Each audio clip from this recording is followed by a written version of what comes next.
अस्सलाम वालेकुम स्टूडेंट्स, आज हम बात करने जा रहे हैं biology 10th class chapter number 4 support and the movement and the topic is the skeleton system. ठीक है, आज हम अपना न्यू चैप्टर स्टार्ट करने जा रहे हैं। तो सबसे पहले इसकी इंट्रोडक्शन की बात करेंगे कि बेसिकली सपोर्ट एंड मूवमेंट क्या है।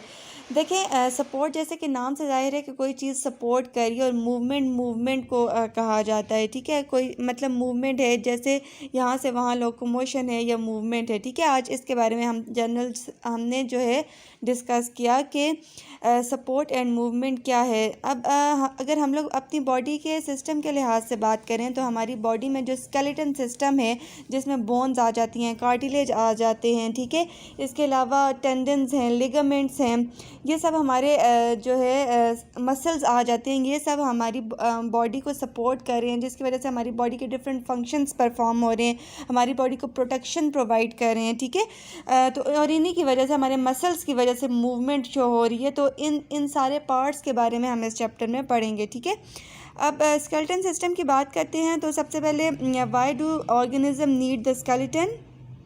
ऑर्गेनिज्म को क्यों स्केलेटन की ज़रूरत होती है? ज़ाहिर सी बात है, enable organism to support and carry weight of their bodies and that structure involved in vertebrates in the skeleton.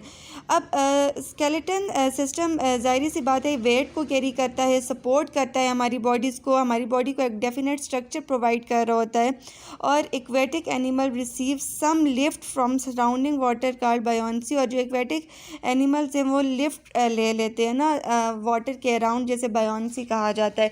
अच्छा, अगर हम बात करें स्केलेटन की, तो हमारे पास स्केलेटन की 2 टाइप्स होती हैं, एक्सोस्केलेटन और एंडोस्केलेटन। ठीक है, अब एंडोस्केलेटन जो है वो इनसाइड जो स्केलेटन होता है, जिसके ऊपर स्किन ने उसे कवर किया होता है, जैसे कि हम लोग एंडोस्केलेटन की एग्जांपल में आ जाते हैं। और एक्सोस्केलेटन वो स्केलेटन होता है जो आउटसाइड द बॉडी होता है, जैसे कि आर्थ्रोपोड्स वगैरह में एक्सोस्केलेटन जो है वो आ जाता है। ठीक है ना।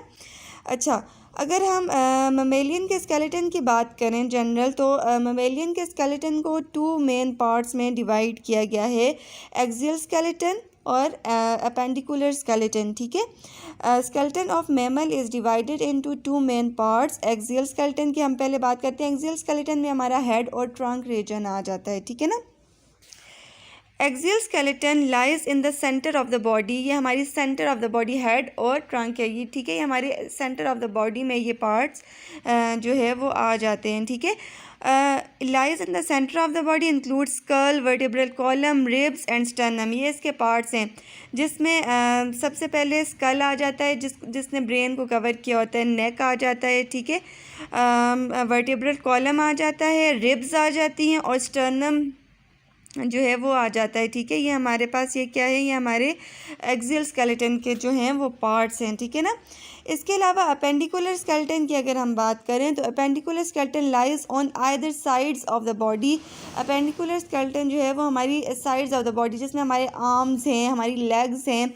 इसमें अगर हम बात करें तो इसमें हमारे पास 2 गर्डल प्रेजेंट हैं, pectoral girdle and the pelvic girdle. ठीक है, और इसके अंदर बोन्स वगैरह जो प्रेजेंट होती हैं। ठीक है, पेल्विक गर्डल और पेक्टोरल गर्डल जो है ये हमारे पेंडिकुलर स्केलेटन के पार्ट्स में जो है वो आ जाता है। ठीक है, इस तरह से हमने पढ़ा कि हमारे पास स्केलेटन के 2 कंपोनेंट्स होते हैं, एक्सियल स्केलेटन और appendicular skeleton. Axial skeleton center of the body आ जाता है, जिसमें हमारे पास हेड और ट्रंक रीजन आ जाता है, जैसे अब ये स्कल है, वर्टिब्रल कॉलम है, रिब्स हैं और स्टर्नम है। ठीक है, इस तरह से अपेंडिकुलर स्केलेटन की अगर हम बात करें, तो अपेंडिकुलर स्केलेटन जो है वो either side of the body, means sides, body की जो साइड्स हैं, जिसमें आर्म्स हैं, लेग्स हैं, हैंड्स, फुट वगैरह इसमें आ जाते हैं। और इसमें 2 मेन पार्ट्स हैं, पेक्टोरल गर्डल्स इन्वॉल्व होते हैं। ठीक है, pectoral girdle and the pelvic girdle and the limb bones involve होती हैं। राइट, ये देखें, ये आप देख सकते हैं। ठीक है, एक्सियल स्केलेटन में स्कल आ जाता है, रिब्स हैं,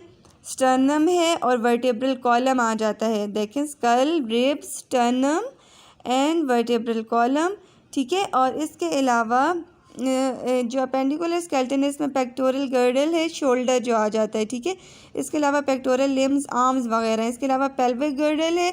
ठीक है, और पेल्विक लिम्ब, लेग्स वगैरह जो हैं वो आ जाती हैं। ठीक है ना। फंक्शन, अगर हम स्केलेटन के रोल की या फंक्शन की बात करें तो ये जैसे पहले ही मैं आपको बता चुकी हूँ कि एक तो ये हमारी बॉडी को सपोर्ट एंड मूवमेंट में इन्वॉल्व होता है, सपोर्ट प्रोवाइड कर रहा होता है और मेंटेनेंस, बॉडी की शेप को मेंटेन कर रहा होता है। अब स्केलेटन जो है वो हार्ड फ्रेमवर्क है, हार्ड आर्टिकुलेटेड स्ट्रक्चर है हमारी बॉडी का। इसमें ये होता है कि हमारी बॉडी जो है वो एक डेफिनेट उसको शेप मिल जाती है, एक डेफिनेट स्ट्रक्चर मिल जाता है हमारी बॉडी को, ठीक है। और हमारी बॉडी मूव भी कर सकती है बोन्स की वजह से और मसल्स की वजह से, ठीक है।